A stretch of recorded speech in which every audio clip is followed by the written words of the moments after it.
Welcome to EntrepreNourish, the podcast that's hard to say but easy on the ears. I'm Felicity Mormon, lifelong entrepreneur with the podcast to nourish your entrepreneurial soul. Today with me, Dr. B. Hi everyone, I'm Dr. B, also known as Dr. Audley. I finished my residency at the University of Pennsylvania, where I was a hospitalist for a couple of years, and then ventured into the world of gastroenterology as a fellow. And I'm pretty active with the American Gastroenterology Association, but truly, there's an entrepreneur inside waiting to blossom. Let's go. Let's do it. I'm ready. Me too. I'm ready for your entrepreneurial journey. Thank you. There are actually few things I'm more excited about from an entrepreneurship perspective than what you bring to the medical profession as far as enthusiasm, ideas, and I think underrated, especially in the medical field, and correct me if I'm wrong, but kindness. Oh, that's so sweet of you. You bring your whole heart. I do. For better, for worse. Some places, I believe in healthcare. Yeah. I Can believe you just say that again? I believe in care, ... health, right? Yeah. And unfortunately, what most people encounter is this disease care model. Yep. And it's very hard to change it because there's so many players involved. Yeah. But I do think, I appreciate everything you just said, by the way, because to me, I can't change it as one person, but I hope that with every encounter, I let my patients and the people that I cross path with, know that my goal is to empower them. Yeah. And to give them any information they want regarding their health so that we can slowly shift this model and they don't see me when they are, with diseases that they have no idea about, but in the situation where they have no knowledge of the foundation of their own health. I think this is where you and I began bonding early in our relationship, because as an attorney, I had this tremendous amount of knowledge that was unavailable generally to anybody with whom I was working. And I feel like despite understanding the power dynamic between attorney and client, I still struggled, and you know this, we've had this conversation, but I'm a complete doctor phobe, completely fearful. Here's the thing, I had blood work yesterday. Remember podcast one, episode one, I recommended please, physical health, P and L, it's an acronym. But your big physical health is the number one thing to take care of as an entrepreneur, but especially entrepreneurs who put themselves into such high stress situations all the time. Be aware, cognizant, and careful with your physical health, the big stuff.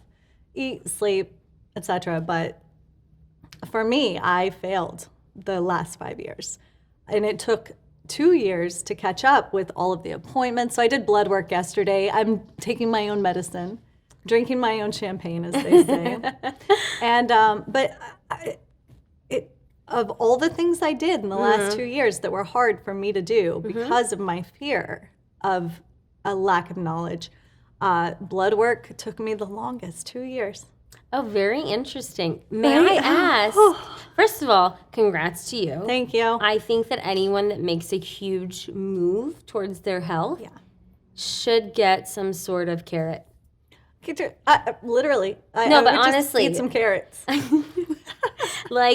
I tell people who I'm consenting for colonoscopy, and if you're one of those people and you happen to come across, this, is I say, is this your first colonoscopy? And when they say yes, I'm like, oh my God, I'm so proud of you, because I wish I had a Wawa gift card or something I could give you, because I might be more inclined. Maybe not, but I just want to congratulate you for that milestone.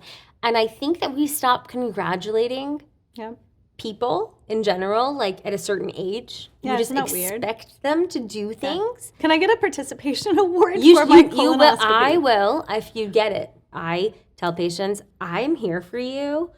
Use me. I want to be, you didn't go to medical school. I did. You should not feel bad asking questions. No. And if anybody makes you feel bad, if anybody treats you other than what you think you deserve. Yeah, Because you're already in a vulnerable position. absolutely. In a bed, naked, not knowing what's going on, and people are talking about you, usually in third person, hovering over you. So weird. And we're changing that model. A lot of places don't do that, but some places still do. And I think when you're in that position, it's important to try not to be angry, even though that's understandable, Yeah. and say, hi, I would like to know what you're saying and be a part of the discussion. And if you don't like the people who are taking care of you in that moment, Yeah. you know, it's like your barber or your, you know, hairdresser. We feel this commitment to Yep. the people who take care of us. However, if you don't feel like they're invested in you, Yeah. it's okay to say, hi, I'd like somebody else to also take a look. You're not necessarily firing the person, Right. especially when you're in a hospital setting, but you're advocating for yourself. Oh. And I think that's what we need patients to do in order to shift our model. So I think from an entrepreneurial standpoint, your average entrepreneur is probably better at advocating than your general public. Mm-hmm. Most entrepreneurs are founders or CEOs, and they spend an extra amount of time advocating for their position, their product, their goals. And I think it's really a nice highlight right here to recognize that despite all of those spaces in which we exhibit our competence, there are those moments in life, and I think that the medical profession is one where we kind of just, I don't want to say lose our stuff because it's too punny, but I think that that where we don't have the competence as entrepreneurs, we can fail larger. Yeah. And this is like cliche, but knowledge is power, right? And the reason knowledge is power is if you know more about the car you drive, which most people actually don't know a lot about their cars. Awesome. But you know the basics. Yeah. And you know if this light is flashing, I should probably go to somebody. It probably refers to the battery or it refers to the AC or what. We don't know that much about our bodies. And a lot of times I feel like this should start, you know, in kindergarten and move on up. And I have 2 little boys, as you know, and they play doctor, but it's funny the way they play doctor because right now what they know is if I jump from this distance, Yep. I may get a cast. But it's funny because their teachers were like, we learn so much about bacteria and germs from your kids. So great. But it's because I want them to know the why behind doing things. I don't think you should go through life just like being. I think you should always question what people are asking you to do. Yeah. And make sure it aligns with your own values. So there's not a lot of wiggle room there. But there's a lot of truth, not fact, truth and individual experience No doubt. and anecdotes, and everyone's truth is valid. Oh, this is something I internalized. Everyone's recently. truth is valid. Yeah. Tell me about that. So I was having a moment where I was in a conflict with someone, a disagreement. Mm-hmm. And I just paused. I was like, I can't continue this. Mm-hmm. I'm not in a place that, number one, when you work with entrepreneurs and you need to address something, pick your moment. And it's not, I'm not saying give special consideration to entrepreneurs, but the number of things we carry around with us in our mind that we're thinking about and dealing with, it can sometimes be far greater than somebody who has a job. Not always, but sometimes. And so, you know, set yourself up for success when you need to bring something important but might be a conflict to an entrepreneur. Don't do it at the end of their day on Friday, probably. Yikes. Maybe yeah. not Monday morning. Like, so many things happen over the weekend. So be cognizant of like the just best be time. cognizant. So I just had to say, like, this is not the right time for me. I can't do this right now. But that also, taking that minute gave me the time to go and reflect because I knew where the conversation was going. And I just had this moment where I realized everyone's lived experience has brought them to the thoughts and opinions and ideas that they have right now. Absolutely. And it's really not for me to say that they're not right because perception is reality. And all we are is perceiving machines. Perceive and process, perceive and process. And so I just had to get to a point where before I continued the conversation, I could say, it's not for me to say you're wrong. That's not what this is about. How do we resolve this based on your valid truth? And the conversation went great and we found a resolution. That's fantastic. But it took a lot. It took a lot. But it was also an epiphany for me because I was really comfortable saying, well, that person's wrong. Right. And again, fact versus truth. That I thought that was a really interesting differentiation you made just a few minutes ago. And I think a lot of physicians don't make that differentiation. It's a big one. I think most people don't. It's very philosophical. It is. And, it's so funny because I was just talking to my friend Michael that you met. And he responded to a text I said is very philosophical. And I said, you know what? Thank you, / everyone has a philosophy on life. Yeah. Everyone is philosophical. It's just, are you intentional with that philosophy? Are you even aware of it? Or is it like subconsciously guiding you, right? For me, I have asked why. I think as soon as I came out of the womb, I was like, why? Why? No, why? We were all why when we came out of the room. Why? Like, I think the cry was literally why.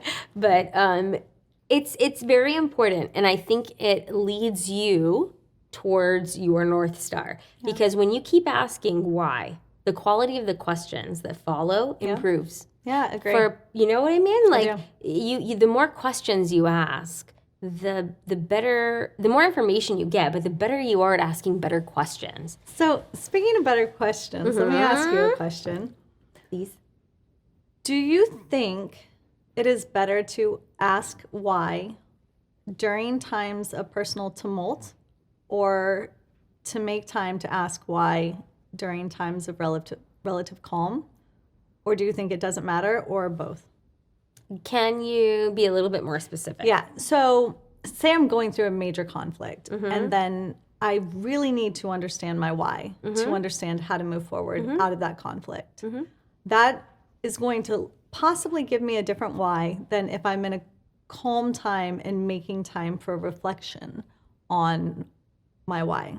So for your why, because I think our whys change. They do. Even as North Stars, my why 2 years ago was very different than my why today, which I appreciate. But some of the last 2 years have been very tumultuous, like overcoming my own philosophies. Oh, interesting. Yeah. Overcoming my expectations for what it looks like after you have a company acquired. My expectations were very different than what turned into what is today. So I've had the opportunity to ask myself why during these high tumult times, like what is my why now? But then I've also had times of maybe more serene reflection where I can just take a moment and say, okay, what's my why? I think both are beneficial. I think that when you are in that heightened fight or flight response, which is really what's going on, it's important to write it down. Yeah. And I had a conversation with the teacher of my children, actually, the other day, because I said to her, I often write a text or type a text, and I send it to myself. Yep. And the reason I do is because there's just so much in there that's not what I'm trying to communicate to that person. Yeah. But it provides me with the insight of what's really going on inside of me and while I'm feeling what I'm feeling, and I don't want to lose that moment. So I do think both are for different reasons. One, in that heightened fight or flight response, you might discover something you find threatening that you would not discover Maybe threatening. a fear? Yeah, like where does it originate? Yeah. Write it down. That I think is a great time to just journal. Take out that piece of love paper and go off on that I love that. that blank space. Yeah. And say whatever you want, do whatever you want. It's not going anywhere. It's for you, right? Yeah. And then when you calm down, maybe write it again. And write it not in response to yourself, but just write it as if you're writing it for the first time and compare them. And I feel like one involves almost who you aspire to be. Yeah. And the other one involves things that maybe you can address to become who you aspire to be. Let me ask you this. Yes. What in your life, other than the boys, and let me tell you, if you're going to be excited about something, her kids are way up there. You're welcome to borrow. Outside of friends, family, what are you excited about that you're working on right now? Oh, interesting. I think I have gone through a bit of a phase of like, I'm going to invest in myself, which unfortunately a lot of people in the medical, who choose the medical career path, there are no breaks because you get on the train and they tell you this train is going to go in this direction, period. Yeah. But what you don't realize is that actually I can get off anywhere. And even if there's not a stop here, I can still get off and figure it out. Pull that. Toot toot. Yeah. I'm getting off. Yeah. And it's important to like realize what's making you join that profession. Yeah. Service especially is one that there's lots of data on this, and people have written about it. A lot of times people join service out of passion, and some people drive it out of, or drawn to it out of a coping mechanism for dealing with trauma. Really? Yes. There's this like thing about like research is me search. And so, and it's physician heal thyself. Well, yeah, it's very, it's on point for a lot of people. Yeah. Especially when you look into psychology, the research on psychology, behavior, things like that. People are driven to finding answers to things they didn't have when they were kids. And a lot of times, I think Sandra Bullock said something like, adulthood is just the time we spent trying to figure out childhood. Or something along that nature. But like, it's true, but it's because like no one intentionally means to like hurt their kids, hurt people. Fair. Like a majority of people. There are people who do, yeah. But a majority of people don't know. No. So you being able to forgive that person, those people, the past, allows you to stop, reflect, and go, okay, what's making me sick? What thoughts are making me sick? Yeah. What behaviors are these thoughts leading to that are making me unhappy? I don't have to do them. Why am I doing them? Did someone tell me I have to do them? And this just reminds me of, I had a conversation with a colleague of mine like a week ago, actually. And I asked her point blank, like, hey, how do you define success? And I'd like to hear what you say. How do you define success? Weirdly, don't think that I've thought about this question. I know. A lot of people don't. Yeah. But gut response. No, so my gut takes me back to my philosophy. And I conscientious about my philosophy. I think that there's only one thing you don't take with you. Like, the only one thing you can't leave. So there's one thing that you can't leave to your children, charity, whatever your legacy is, and that's your potential.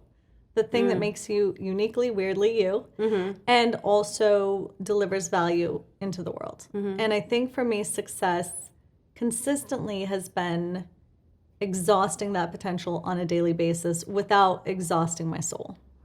That's I'm so happy that you balanced that there. Yeah, you hit on something that I think is so important for entrepreneurs, and that's self-awareness. Oh, yes. I think the number one trait of successful entrepreneurs, and listen, there are flukes out there and you can find them easily. Some of them are billion-dollar flukes, but wow. But outside of that, I don't mean that though, the human apparently is a fluke. I mean that they maybe don't present as self-aware. I think they probably are, and maybe they're just not that good at people. But interesting. I have some beefs with some billionaires. I'm going to leave it alone. That's for the next podcast, Right. guys. Yeah, don't pick beefs with billionaires in your third episode. Yes, Or I like do. it. Or what's the best way to pick beef? Impossible meat. Make it a vegan beef. Vegan beef. Have I got a vegan beef for you? Yeah. Saying no names of billionaires. Okay, but I think that for those of us who aren't astronomically successful, by which I mean the 700 billionaires in the United States, maybe they could hit some high marks without self-awareness. But I think that your exceptionally successful entrepreneurs are often very self-aware in order to be good leaders, in order to maintain that North Star and adjust the why so that you don't miss the moon because you were off this much. Yeah. But I think that's hugely important. It's not about money. It's not about, at the end of the day, it's not about, like, liability. let's say you have all the money in the world, and then what? What are you going to do? Take it to Mars? Like, and then what? And Looking then at you, what? billionaires. Yeah, and then what? And then what? What are you going to do? You give it away because of taxes? No, it's very important to go, stop. Okay, if I could design my ideal life, what would it be? And, am I doing that today? Success. What is her definition? And then what's yours? So mine is figuring out your skills, your core skills, then figuring out your core values, aligning those, being very authentic about your superpower, Yep. and finding out where you can make that relevant and have the greatest impact. I think that we are so comfortable with being comfortable. That's real. That only comes from that I feel like the desire for comfort comes from when you've exhausted yourself. That's real. When you are exhausted, like cognitively, everything, like, no, please don't even ask me what I want for dinner. Like, that is not healthy. Don't just nourish your entrepreneurial soul, nourish your entrepreneurial body. Absolutely. come It's back very for this important. 100%. I'm in. All right, let's do it. Listen, we might just go do an outfit change and then come back and start over. This is EntrepreNourish, feeding your entrepreneurial soul and, shortly, your entrepreneurial body. Thank you, Dr. Felicity. B, I appreciate thank you. you. It was all my pleasure. Thanks for having me. It's always a pleasure to talk to you. This was dense. It's always dance. We rock. You rock. Load up.